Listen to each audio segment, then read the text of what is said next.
O tema de hoje é: a misericórdia de Deus dura para sempre. Este é um tema que não é muito compreendido, principalmente pelas teologias humanas. Antes de questionar e antes de julgar este estudo, eu pediria que os irmãos ouvissem até o final, para só depois fazer um juízo de valor. E caso eu esteja errado, que seja apresentado uma teoria mais completa e mais perfeita, que explicasse todos os pontos e ainda respondesse mais perguntas e apresentasse mais argumentos do que os que serão apresentados neste estudo. Eu jamais vou dizer que as duas teorias que eu vou citar aqui por cima são heresia, porque seria leviandade de minha parte, porque eu sei que elas contêm um fundo de verdade, porém superficial. A sua análise está embasada superficialmente, dentro de um contexto. Por isso é que eu vou apresentar uma terceira teoria, e que, a meu ver, ela é mais completa e mais abrangente. Quais são as ideias superficiais?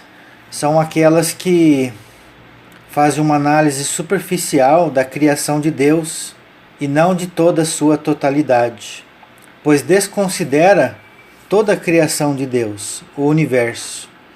Assim também como todo o período onde Deus trabalha, que nós chamamos de eternidade. Portanto, restringir a Terra a 7.000 anos, ou apenas a Terra como sendo habitada no universo, eu entendo que ela é superficial. Então nós temos duas teorias, conforme já foi dito, em que o entendimento é superficial. Uma delas é o aniquilacionismo, onde no final dos tempos haverá a ressurreição dos maus, assim como dos bons. Daniel 12, verso 2. Só que, segundo esta crença, e segundo o entendimento que as pessoas têm, que os teólogos têm, após essa ressurreição, os ímpios serão novamente mortos, aniquilados e exterminados para todo sempre. Ou seja, essa doutrina não crê na eternidade da alma. A segunda teoria é a prisão eterna, o inferno de fogo eterno. Estas já creem na eternidade da alma, pois os ímpios ficarão sofrendo na eternidade. Não importam o que façam e deixam de fazer, Deus nunca os irá perdoá-los. Então, a meu ver, essas duas teorias, elas são imperfeitas. Elas não retratam o caráter do Eterno. Elas não retratam o caráter de Deus. E também não consideram toda a criação de Deus, assim como toda a eternidade, aonde Deus trabalha. E não fica restrito a apenas 7.000 anos. E não fica restrito somente ao planeta Terra. A teoria que vou apresentar a partir de agora, ela é mais ampla. O perdão e a misericórdia eterna. A salvação total de todos os filhos do Eterno. Pode parecer absurdo a princípio, mas como eu afirmei no início desse estudo, observe os argumentos, analise e medite, para depois fazer um juízo de valor. E caso haja uma explicação melhor para os versos que eu vou apresentar e os argumentos que eu vou apresentar sejam melhores, não há problema algum. Eu mudarei de opinião, mas por hora eu ficarei com este. Por que eu enfatizo que a misericórdia de Deus dura para sempre? E com isto haverá a salvação de todos os filhos de Deus. Porque eu enxergo Deus como Pai. Eu não enxergo Deus como um teólogo, segundo as teologias. que são fundamentadas. Quando você enxerga pela ótica do Pai, e se nós formos um bom pai, a gente vai fazer o possível e o impossível para resgatar todos os nossos filhos. Não é assim? Verifique, por exemplo, a mãe de um delinquente. Ela chora, ela lamenta, ela aconselha, faz tudo para que o filho se corrija dos seus caminhos. Exatamente porque tem amor por eles. E nós, sendo maus, se sabemos dar coisas boas aos nossos filhos, quanto mais o Pai que estás no céu. Palavras do próprio Jesus e Yeshua. Então eu vejo que Deus, sendo perfeito em todos os seus atributos, bondade, sabedoria e justiça, será que Ele, dispondo ainda de tempo, de toda a eternidade, Ele não tem condições de resgatar os seus filhos? Ele não tem sabedoria o suficiente para resgatar os seus filhos? Será que basta condená-los, jogá-los eternamente numa prisão, num inferno de fogo, ou mesmo matá-los, exterminá-los, aniquilá-los? Será que um Deus de amor e sabedoria chegaria nesse ponto? Eu vejo também que se Deus ensina a amar os inimigos, se Deus ensina a perdoar 70 vezes 7, por que Ele faria diferente? A meu ver, Deus seria hipócrita. Porque Deus está ensinando uma coisa e Ele mesmo não cumpre. É assim que eu vejo nas teorias do aniquilacionismo e do inferno eterno. É um Deus hipócrita. Porque Deus nunca perdoa. Mas será que Deus, a inteligência suprema do universo, sabedoria, bondade infinita, justo também, né? Não podemos negar que Ele é infinitamente justo. Será que Ele não saberia como aplicar uma pena coerente com o pecado?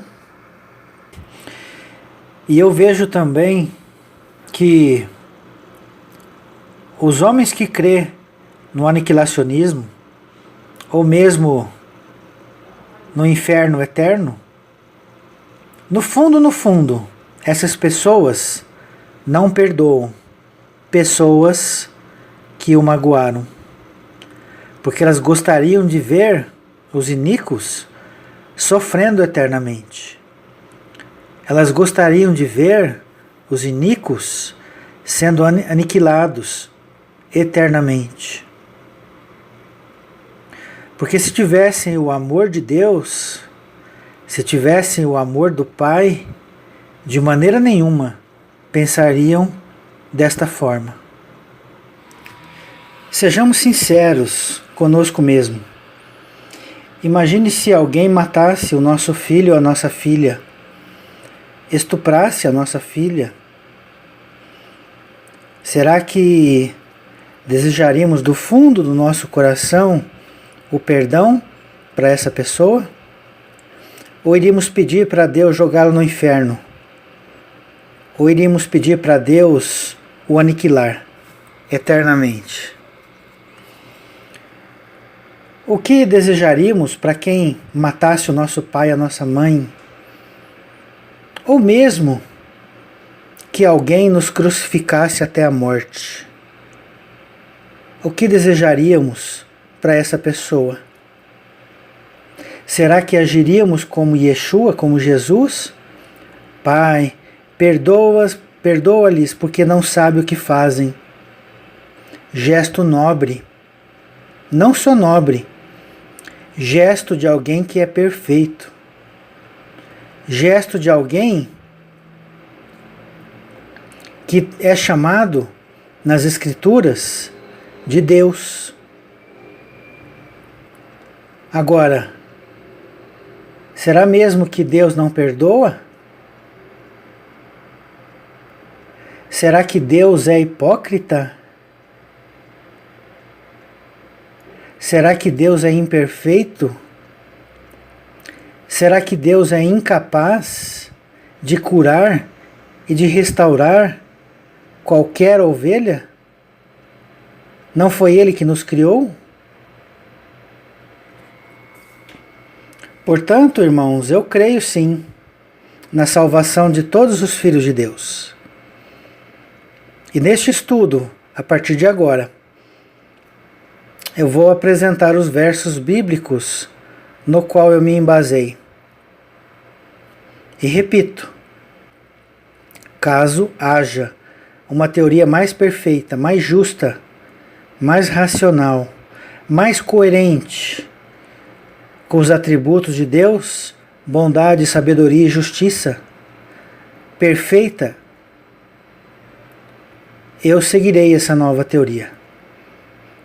Mas do contrário, os irmãos vão perceber que essa teoria faz todo o sentido, porque ela abrange não somente toda a eternidade aonde Deus trabalha, mas também abrange toda a criação de Deus.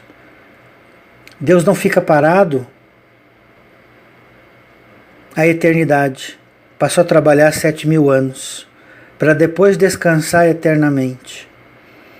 Como o próprio Yeshua disse, meu Pai trabalha até hoje. E Yeshua também.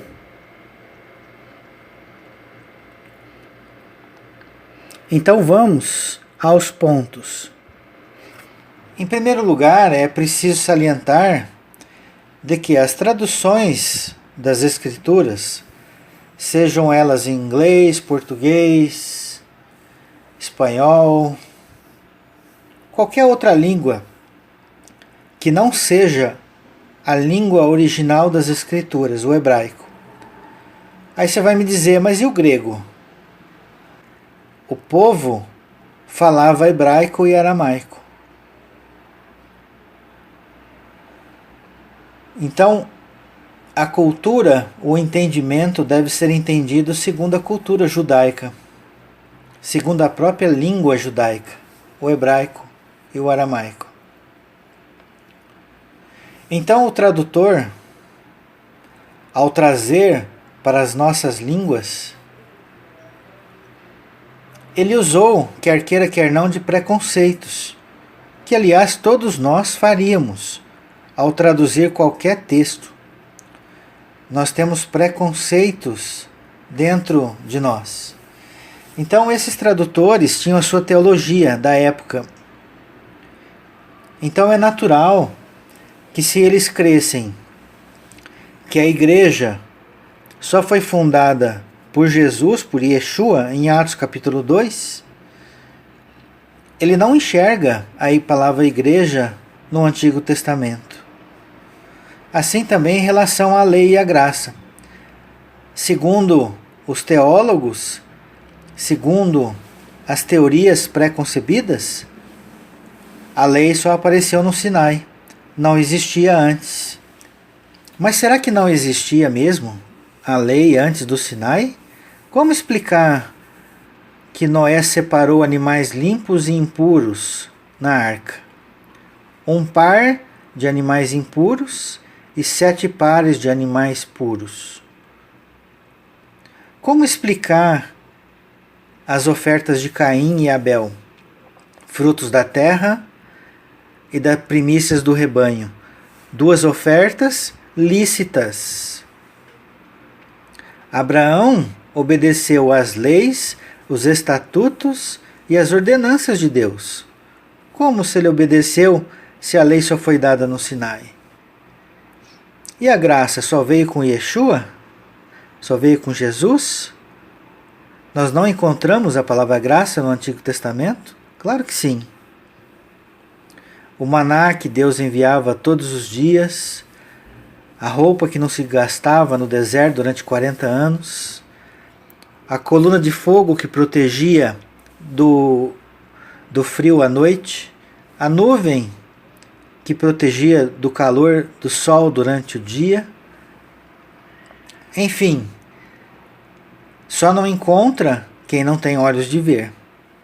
Só não encontra quem tem teorias pré-concebidas. Então eu estava falando do tradutor, em que ele coloca seus conceitos pré-concebidos.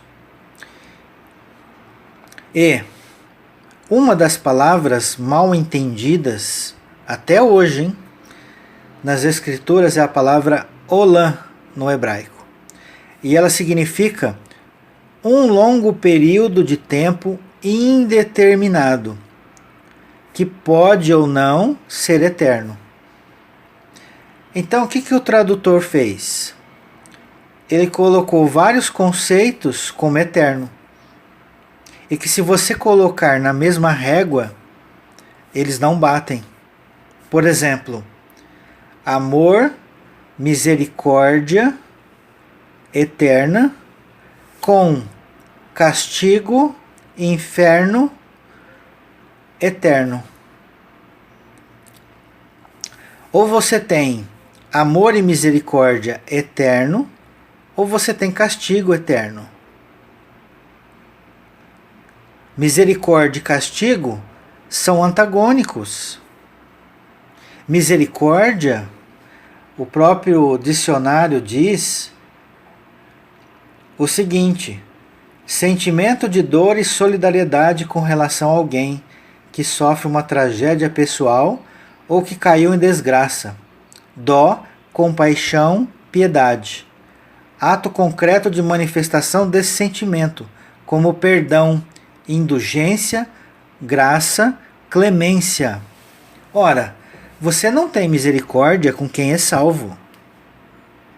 Você não tem misericórdia com quem já anda no caminho correto.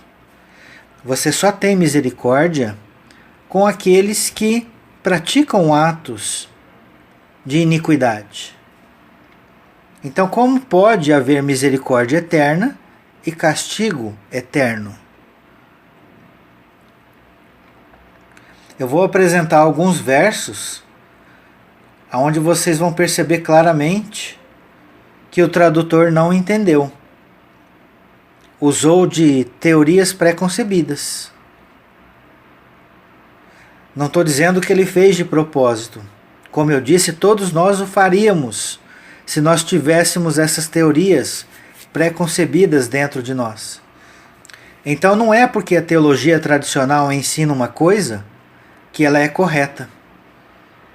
Devemos sempre meditar sobre a ótica das Escrituras. Nós encontramos 414 vezes a palavra olam no Antigo Testamento. Daniel 12, verso 2.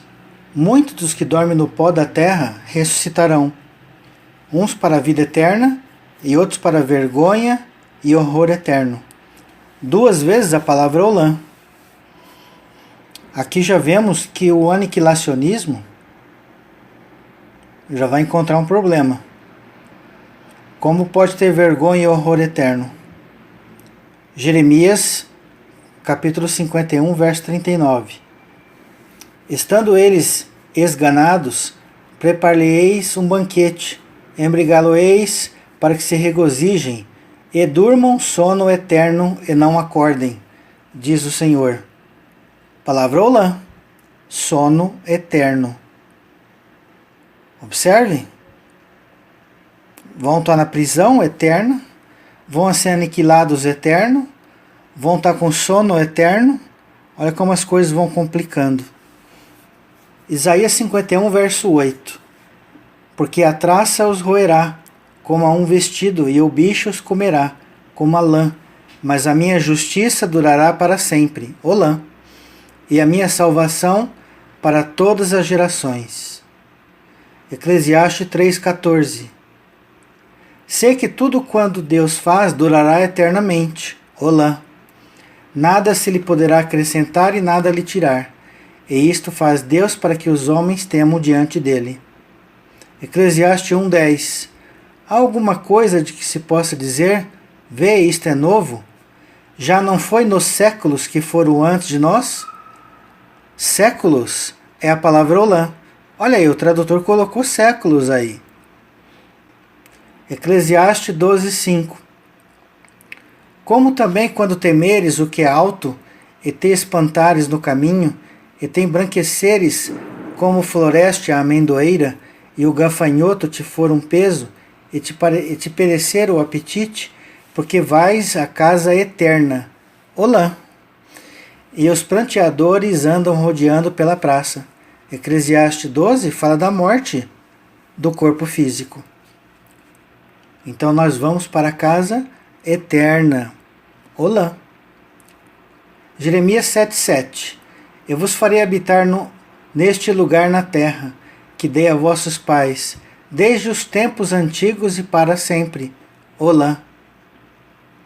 2 vezes a palavra olã. Tempos antigos e para sempre. Desde os olãs e para olã. Jeremias 23:40. Porém sobre vós perpétuo opróbrio e eterna vergonha, que jamais será esquecida. Palavra olã 2 vezes. Perpétuo e eterna. Malaquias 1:4. Se Edom diz, fomos destruídos, porém tornaremos a edificar as ruínas.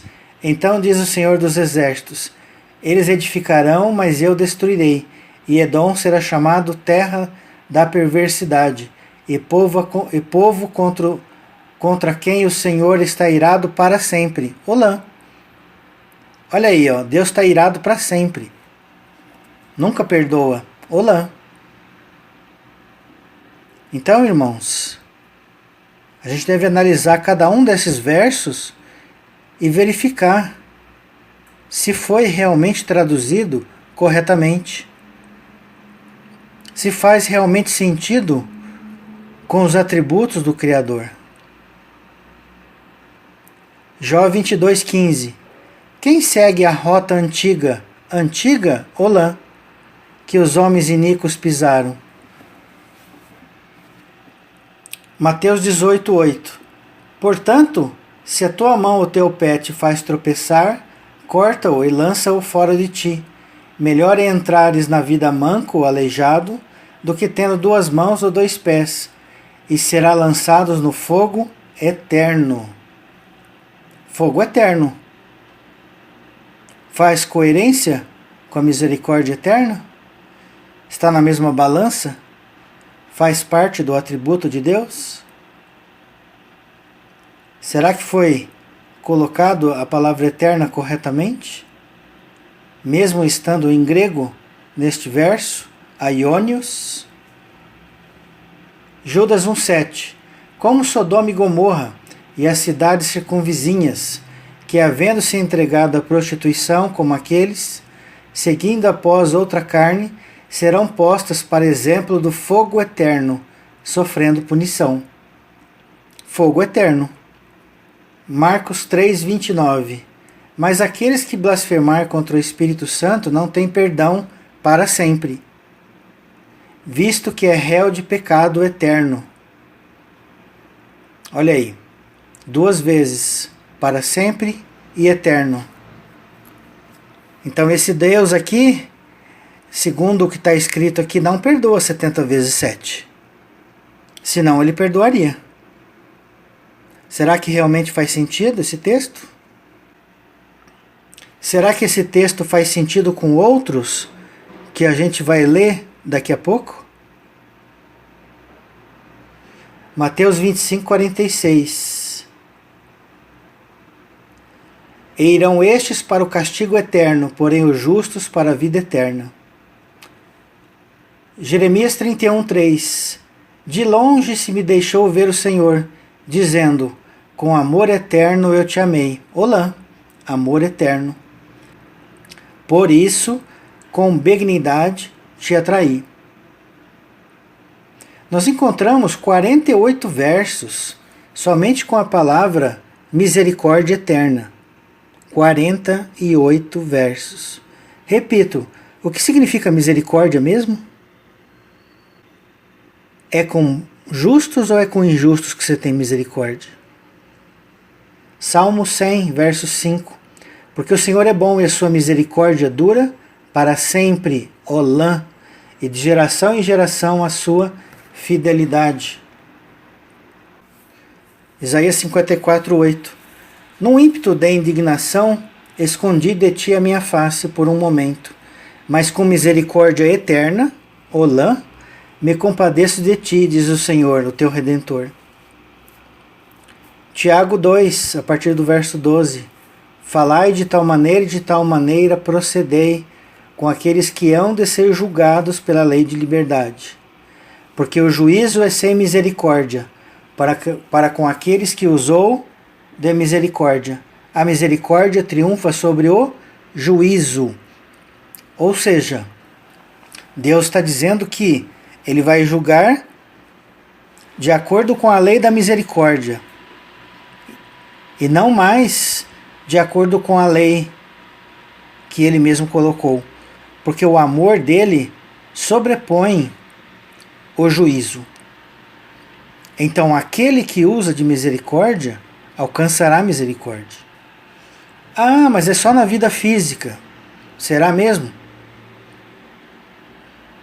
Será que é só 70, 80, 100 anos que Deus vai usar essa lei? Ou a sua lei faz parte do seu caráter? A lei e a graça. Algo de Deus pode mudar desde toda a eternidade?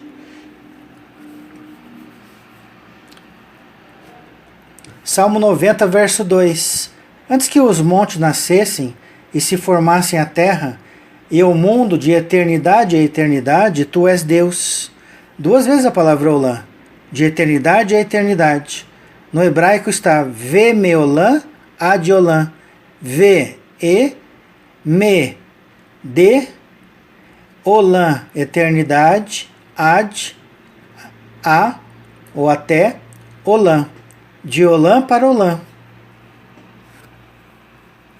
Percebe que são 2 eternidades? Por que 2 eternidades? Exatamente como eu falei. Existe uma eternidade antes da criação da Terra, onde Deus trabalhava, e uma eternidade pós-criação da Terra, onde Deus vai trabalhar após a criação da Terra, após os 7.000 anos. Por isso que a gente não deve restringir Deus, colocar Deus dentro de uma caixinha e colocar todos os acontecimentos em 7.000 anos, para tudo se resolver ali em 7.000 anos. Deus tem toda a eternidade para cumprir todos os seus propósitos. Salmo 25, verso 6. Lembra-te, Senhor, das tuas misericórdias e das tuas bondades que são desde a eternidade. Olã. Então Deus tinha misericórdia com quem? Desde a eternidade. Percebe como tem muita coisa para a gente meditar? E que as teologias humanas que são ensinadas nas igrejas, nas sinagogas, estão incompletas? Salmo 103, verso 17. Mas a misericórdia do Senhor é de eternidade a eternidade. 2 vezes a palavra olã. De eternidade a eternidade. Sobre os que o temem, e a sua justiça sobre os filhos dos homens. Eclesiastes 3, verso 11. Mas fez Deus formoso no seu devido tempo. Também pôs a eternidade no coração do homem. Olha o homem aí, vai viver só 50 anos? Só 30? 80? 100? Deus colocou o olã no coração do homem, sem que este possa descobrir as obras que Deus fez desde o princípio até o fim. É evidente que não sabemos tudo que Deus faz, mas muitas coisas podemos sondar, conhecendo o caráter do Eterno. Muitas coisas só iremos descobrir lá na eternidade futura. Mateus 8, a partir do verso 11, que começa o julgamento dos maus. Digo-vos que muitos virão do Oriente e do Ocidente e tomarão lugares à mesa com Abraão, Isaque e Jacó no reino dos céus. Ao passo que os filhos do reino serão lançados para fora, nas trevas. Ali haverá choro e ranger de dentes. Percebe que eles não vão ser aniquilados. Vão ser jogados para fora, nas trevas. Porque ali haverá choro e ranger de dentes. Quem chora e quem range os dentes não está morto, não está dormindo, não está aniquilado. Mateus 13, verso 40. Pois assim como o joio é colhido e lançado ao fogo, assim será na consumação do século. Mandará o Filho do Homem os seus anjos, que ajuntarão do seu reino, todos os escândalos que praticam a iniquidade, e os lançarão na fornalha acesa. Olha o inferno de fogo aí. E ali haverá choro e ranger de dentes. Mateus 13, verso 47. O reino dos céus é ainda semelhante a uma rede, que lançada ao mar, recolhe peixes de toda espécie. E quando já está cheia, os pescadores arrastam-no para a praia, e assentados escolhem os bons para os cestos, e os ruins deitam fora. Assim será na consumação do século. Sairão os anjos e separarão os maus dentre os justos, e os lançarão na fornalha acesa. Ali haverá choro e ranger de dentes. Está vendo que eles vão ser separados, os maus, e jogados nesse inferno de fogo? Então não será aniquilado. Porque ali haverá choro e ranger de dentes. Agora, por quê? O que significa essas trevas exteriores? Dentro do contexto que eu estou explicando.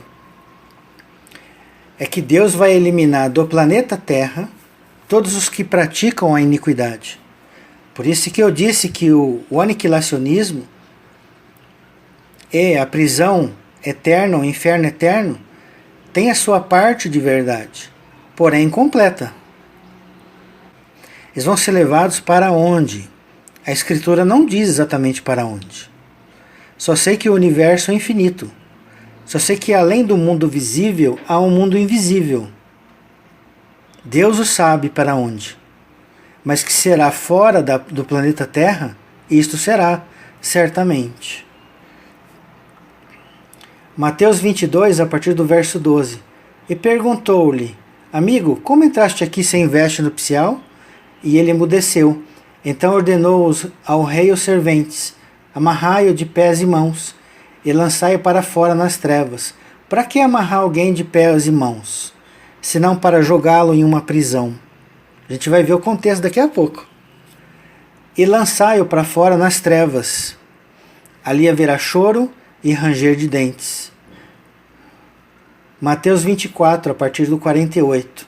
Mas se aquele servo, sendo mau, disser consigo mesmo: Meu senhor demora-se, e passar a espancar os seus companheiros, e a comer e beber com ébrios, virá o senhor daquele servo em dia que não o espera, e em hora que não sabe, e castigá-lo-á, lançando-lhe a sorte com os hipócritas. Ali haverá choro e ranger de dentes. É tudo o mesmo contexto. Todos eles vão ser jogados em trevas exteriores, aonde haverá choro e ranger de dentes, no inferno de fogo. Mateus 25, a partir do verso 24. Chegando por fim o que receberam um talento, disse: Senhor, sabendo que és bom, severo, que ceifas onde não semeaste, e ajuntas onde não espalhaste, receoso escondi na terra o seu talento. Aqui tens o que é teu. Respondeu-lhe, porém, o Senhor: Servo mau e negligente, sabias que ceifo onde não semeei, e ajunto onde não espalhei? Cumpria, portanto, que entregasse o meu dinheiro aos banqueiros, e eu, ao voltar, receberia com juros o que é meu. Tirar-lhe, pois, o talento, e dai ao que tem 10. Porque a todo que se tem se lhe dará, e terá em abundância, mas ao que não tem, até o que tem lhe será tirado. E o servo inútil, lançai-o para fora, nas trevas, ali haverá choro e ranger de dentes. Então nós temos que usar todos esses versos em conjunto e mais entendermos o caráter de Deus, entendermos toda a obra de Deus. O que significa essas trevas? O que significa esse inferno de fogo? Para que Deus criaria esse inferno de fogo? Essas trevas exteriores? Porque Deus é mau, Ele tem o desejo de castigar, de torturar aquele que é ímpio? Ou Ele tem a função de corrigir e salvar? Lucas 13, a partir do verso 26. Então direis, comíamos e bebíamos na tua presença, e ensinavas em nossas ruas. Mas ele vos dirá, não sei de onde vós sois, apartai-vos de mim, vós todos que praticais iniquidades. Ali haverá choro e ranger de dentes, quando virdes no reino de Deus Abraão, Isaque e Jacó e todos os profetas, mas vós lançados fora. Olha só como Yeshua explica o propósito do inferno de fogo. Mateus capítulo 5, verso 21. Ouviste o que foi dito aos antigos, não matarás, e quem matar estará sujeito a julgamento. Eu, porém, vos digo que todo aquele que sem motivo se irar contra seu irmão estará sujeito a julgamento. E quem proferir um insulto a seu irmão estará sujeito a julgamento do tribunal, e quem lhe chamar tolo estará sujeito ao inferno de fogo. Olha o contexto. Inferno de fogo. Verso 23. Se, pois, ao trazeres ao altar, se, pois, é a continuação. Observe. Se, pois, ao trazer a oferta ao teu altar, ali te lembrares de que teu irmão tem alguma coisa contra ti, deixa perante o altar a tua oferta, vai primeiro reconciliar-te com teu irmão, e então voltando faze a tua oferta. Entre em acordo sem demora com teu adversário. É a continuação. Enquanto estás a caminho com ele, para que o adversário não te entregue ao juiz, o juiz ao oficial de justiça, e seja recolhido à prisão. Então esse inferno de fogo é uma prisão. Verso 26. Em verdade te digo que não sairás dali enquanto não pagares o último centavo. Tens, sim, Senhor, como sair da prisão. Tens, sim, Senhor, como pagar o último centavo. Agora, Deus não aceita dinheiro, senão os ricos sairiam da prisão rapidamente. O dinheiro que Deus usa não é o nosso dinheiro. O dinheiro que Deus usa é arrependimento, é sinceridade, é produzir frutos de arrependimento. Esse é o dinheiro que Deus vai aceitar, daquele que está na prisão. Alguns poderão dizer, mas se todos vão ser salvos lá na eternidade, então qual é a vantagem de aceitar Jesus agora? Você não está jogando a obra de Yeshua na cruz no lixo? Nós não devemos pensar dessa maneira simplória, porque com graça ou sem graça, ou seja, com Yeshua ou sem Yeshua, independente, a gente pode jogar fora. Porque hoje nós não vemos muitos crentes que, entre aspas, aceitaram Jesus como seu Salvador, mas vivem do jeito que querem, confiando que a graça perdoa tudo? Eles não estão jogando a obra de Yeshua no lixo? Também está. Então, isso não é argumento para contradizer o que está sendo dito até agora. Por quê? Porque de uma forma ou de outra, não é bolinho você estar na prisão. De uma maneira ou de outra, estando na prisão, não será um lugar fácil. Basta ver o que a gente vê na televisão aí, os políticos. Quando são presos, eles choram, lamentam, fazem de tudo para sair da cadeia. Só que para sair da prisão de Deus não é com dinheiro, não é com nome, não é com jeitinho, não é com um bom advogado. Para sair da prisão, tem que pagar o último centavo. Conforme o próprio Jesus e Yeshua disse aí em Mateus capítulo 5. Temos mais versos. Mateus 18, a partir do verso 21. Então Pedro, aproximando, lhe perguntou: Senhor, até quantas vezes meu irmão pecará contra mim, que eu lhe perdoe? Até 7 vezes? Olha aqui quando eu falei que Deus não é hipócrita. Observem bem os textos que eu vou ler a seguir. Até quantas vezes eu devo perdoar meu irmão? Verso 21.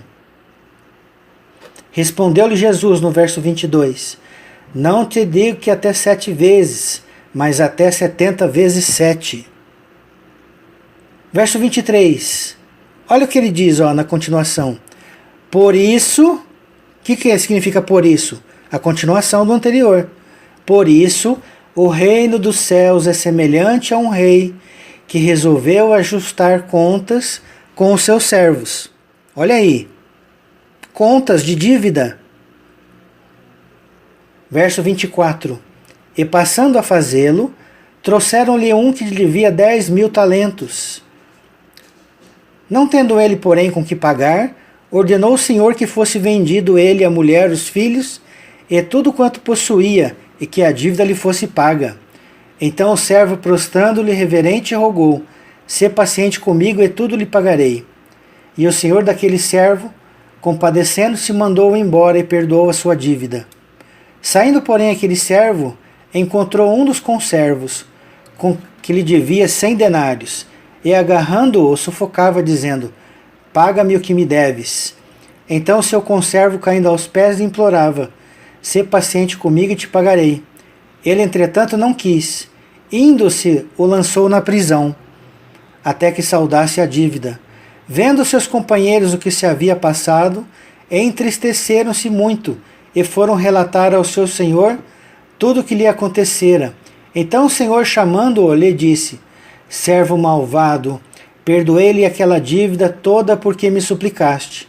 Não devias tu, igualmente, compadecer-te do teu servo, do teu conservo, como também eu me compadeci de ti? E, indignando-se, o Senhor o entregou aos verdugos. Verdugos é oficial de justiça. Até que ele pagasse toda a dívida. É o mesmo contexto de Mateus 5. Olha o verso 35. O que Jesus disse? Não sou eu que estou dizendo. É Jesus que está dizendo. Mateus capítulo 18, verso 35. E Yeshua diz o seguinte: Assim também o meu Pai Celeste vos fará, se do íntimo não perdoardes cada um a seu irmão. Quem não perdoa vai ficar nessa prisão, nesse inferno de fogo, até pagar centavo por centavo, na moeda de Deus. Está bem claro, irmãos. Qual a explicação que os teólogos dão para esse verso? Observe que Mateus 5 está falando do contexto de inferno de fogo. Mateus 18 está falando do contexto de perdoar 70 vezes 7. Está falando que Deus faz igualmente. Não são só esses versos. Tem mais. Lucas 15, verso 4. Qual dentre vós o homem que, possuindo 100 ovelhas, e perdendo uma delas, não deixa no deserto as 99 e vai em busca da que se perdeu até encontrá-la? Então, o verdadeiro pastor, ele não abandona a ovelha perdida. Ele vai atrás da ovelha perdida até encontrá-la. Esse até encontrá-la é quando? É 1 dia, 2 dias, 1 ano, 50 anos, 100 anos, 80 anos, 1000 anos, 10.000 anos, 1 milhão de anos, a eternidade, um olã? Até quando? Até quando vai a obra de Deus? Será que é só 7.000 anos? 1 Pedro capítulo 3, verso 18. Pois também Cristo morreu uma única vez pelos pecados, o justo pelos injustos, para conduzir-vos a Deus, morto sim na carne, mas vivificado no Espírito, no qual também foi e pregou aos espíritos em prisão. Quem são esses espíritos em prisão? Os anjos. Quem são os anjos? Os homens. Homens são anjos e anjos são homens. Na ressurreição seremos como os anjos do céu. Então esses espíritos em prisão, verso 20, o qual no outro tempo foram desobedientes, quando a longanimidade de Deus aguardava nos dias de Noé, enquanto se preparava a arca, no qual poucos, a saber, 8 pessoas foram salvos através da água. Então, na morte de Yeshua, ele desceu à prisão e pregou. E foram salvos 8 pessoas, simbolicamente. Essas 8 representam aos que estavam dentro da arca de Noé. Verso 21, olha que interessante. Ao qual, figurando o batismo, essas águas, agora também vos salva. Por que também vos salva? Porque não só nós estamos sendo salvos hoje, mas aqueles para quem Yeshua pregou na prisão. Ah, mas para quem que Yeshua pregou na prisão? Vamos ver. 1 Pedro 4. O próprio Pedro explica.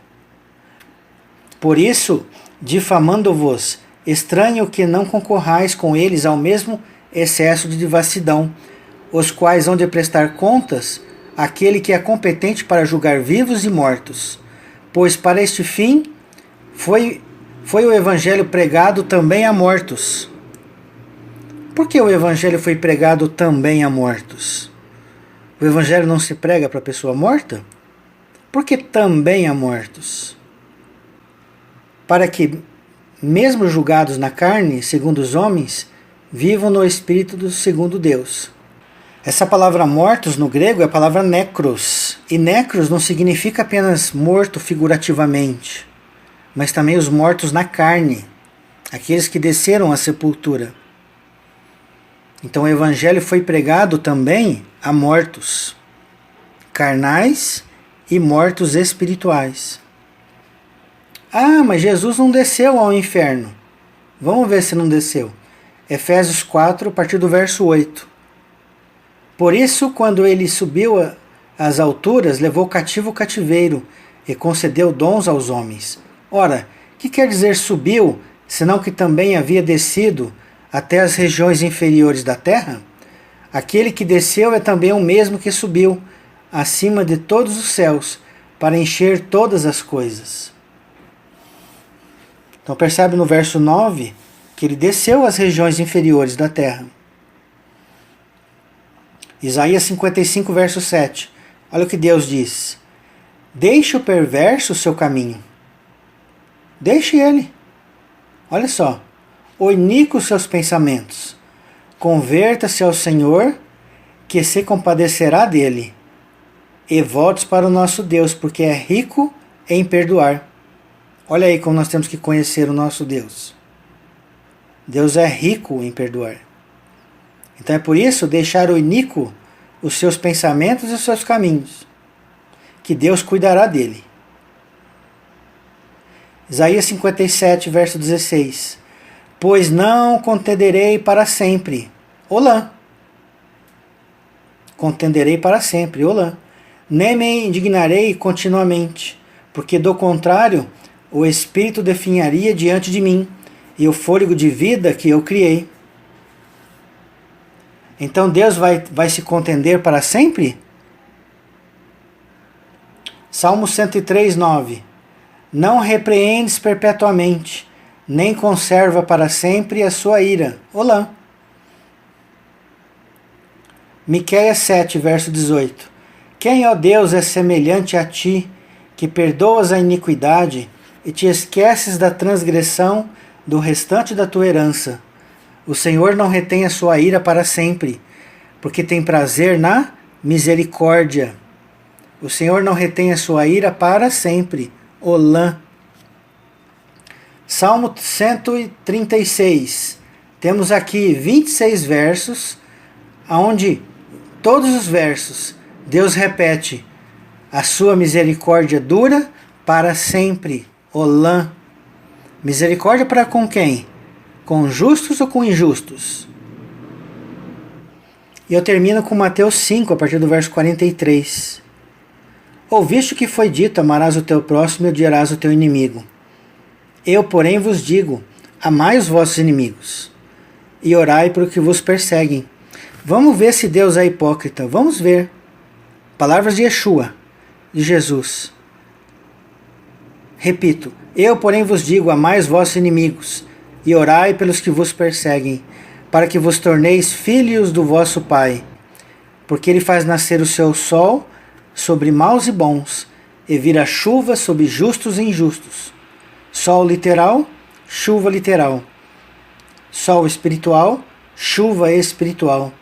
Sobre maus e bons, sobre justos e injustos. Quem tem olhos de ver, veja. Quem tem ouvidos para ouvir, ouça. Ele faz nascer o sol, Yeshua, sobre maus e bons, e vira chuva, os avivamentos, sobre justos e injustos. Porque se amardes os que vos amam, que recompensa vocês têm? Olha só, o que nós fazemos de especial? Os bandidos, eles só amam quem gostam deles. Então, quando eu gosto apenas de quem gosta de mim, o que eu faço de especial? O que eu faço de diferente? Eu sou igual ao bandido. Para mim ser superior ao bandido, eu tenho que amar a todos, principalmente aquele que me persegue, aquele que me maltrata. Deus faria diferente? Vamos continuar lendo aqui. Não faz os publicanos também o mesmo? Olha lá, verso 47. E se saudardes somente os vossos irmãos, que fazei demais? Não fazem os gentios também o mesmo? Portanto, sede vós perfeitos, como perfeito é o vosso Pai Celeste. Então o Pai Celeste é hipócrita? Claro que não é. Olha aqui. Como perfeito é o vosso Pai. Então Jesus e Yeshua está pedindo para a gente ser perfeito, como é o nosso Pai. E o que Yeshua está pedindo aqui no verso 43 ao 48? Amar os vossos inimigos e orai pelos que vos perseguem, para que a gente se torne filhos desse Pai. Filho de peixe, peixinho é.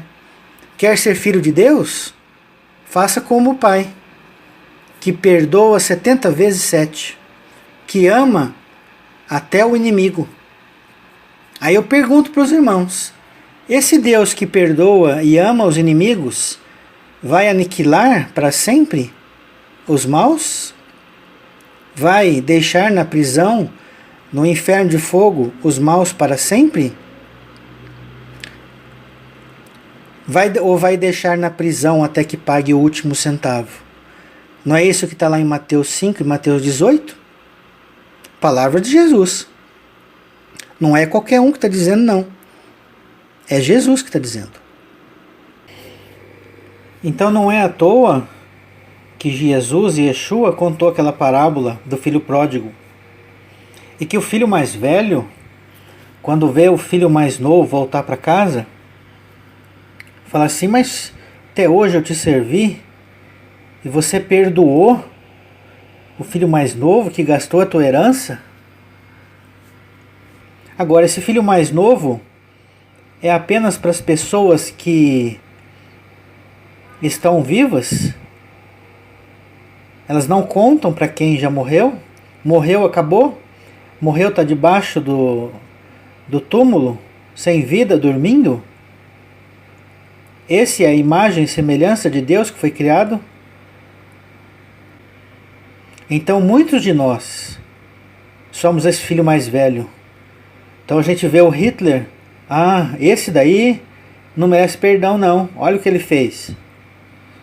O Bin Laden não merece ser perdoado não. Saddam Hussein,